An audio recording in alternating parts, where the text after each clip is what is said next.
What's up, fam? It's your girl Naia, and today we're diving into something super wild. We're checking out this mind-blowing video titled "What If Everyone Pointed a Laser at the Moon?" from the legendary xkcd What If series. Like, can you even imagine the chaos?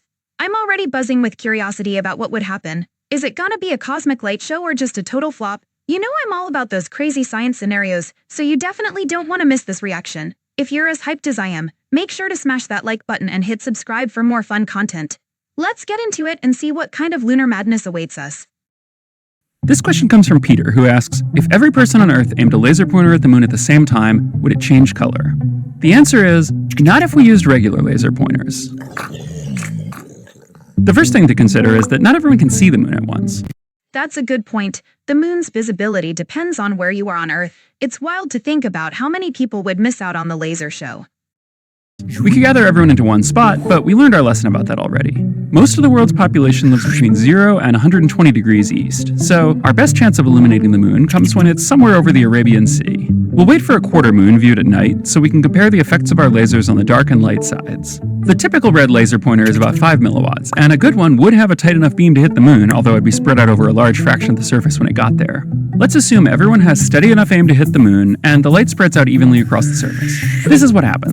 Whoa, this visual is cool. It really shows how all those laser pointers would look aimed at the moon. It's like a cosmic light show.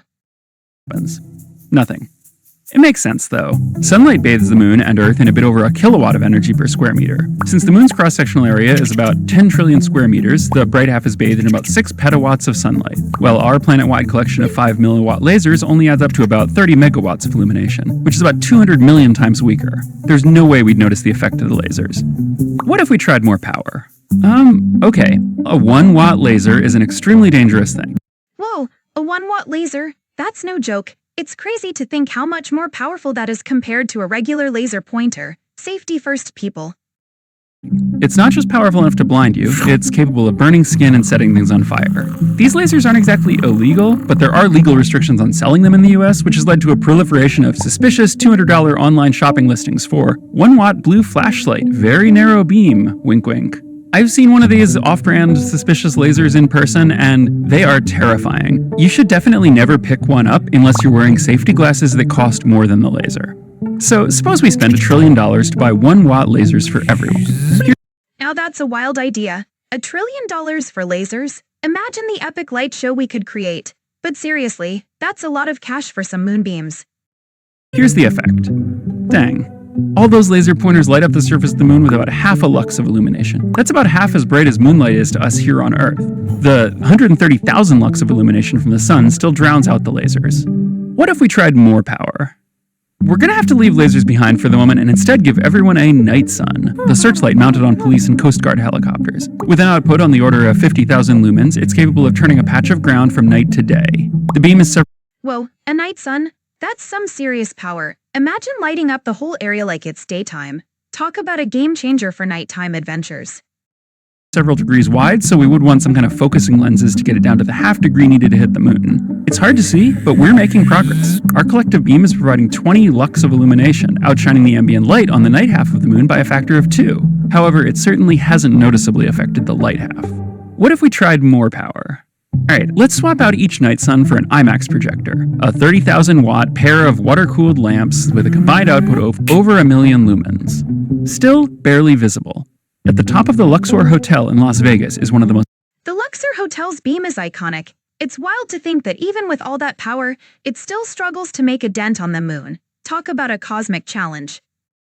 most powerful spotlights on Earth. Let's add a lens so the beam is focused on the moon, put on a colored filter, and then give one of them to everyone. Alright, our light is definitely visible, so we've accomplished our goal. Good job, team. What if we tried more power? Okay, we're gonna have to go back to lasers.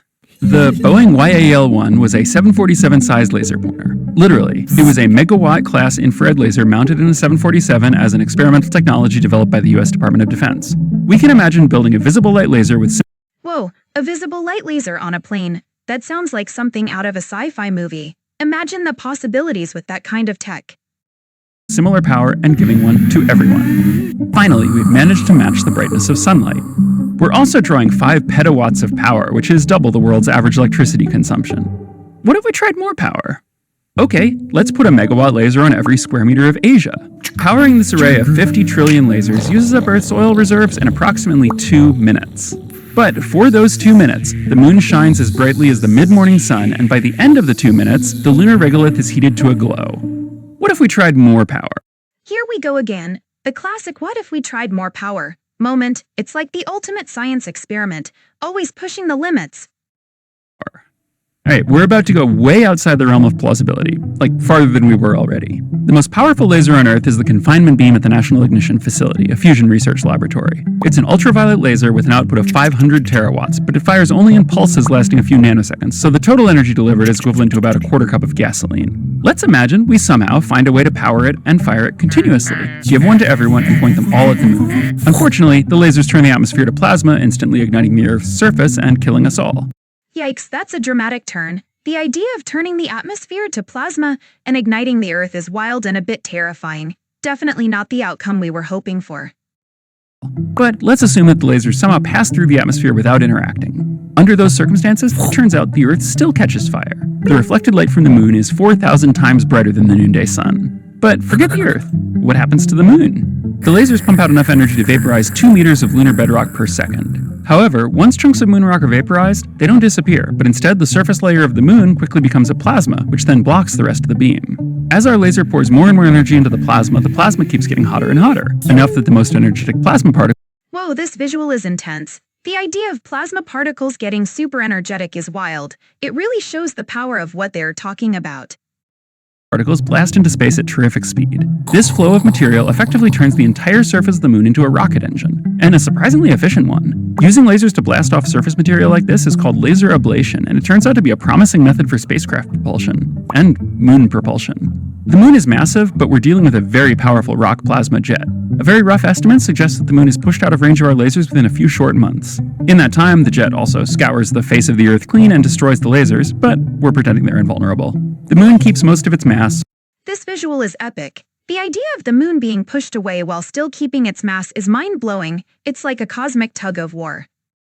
But escapes Earth's gravity and enters a lopsided orbit around the sun. This weird orbit isn't stable, and the moon would eventually either be slingshotted into the sun, ejected through the outer solar system, or slammed into one of the planets, quite possibly ours.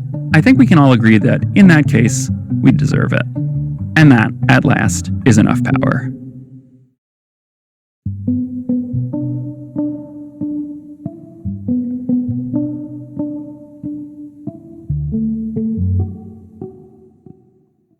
Última hora, Black Friday da Vorten. Está a valer tudo. Mesmo tudo. Mês com os... Alright fam, we just wrapped up that wild ride through the cosmos with what if everyone pointed a laser at the moon? From Kex's what if, can we just take a moment to appreciate how mind-blowing that was? From the epic cosmic light show to the crazy idea of turning our atmosphere into plasma-like. We had some serious laughs and gasps along the way, especially when we talked about that trillion-dollar laser show and the Luxor beam struggling to make a dent on the moon. Who knew science could be this entertaining? So what's the final verdict? While it's super fun to imagine lighting up the night sky, let's leave the laser experiments to the pros and keep our planet safe. And if you enjoyed this reaction as much as I did, don't forget to smash that like button and hit subscribe for more epic content. Catch you in the next one, and remember to keep dreaming big and thinking wild.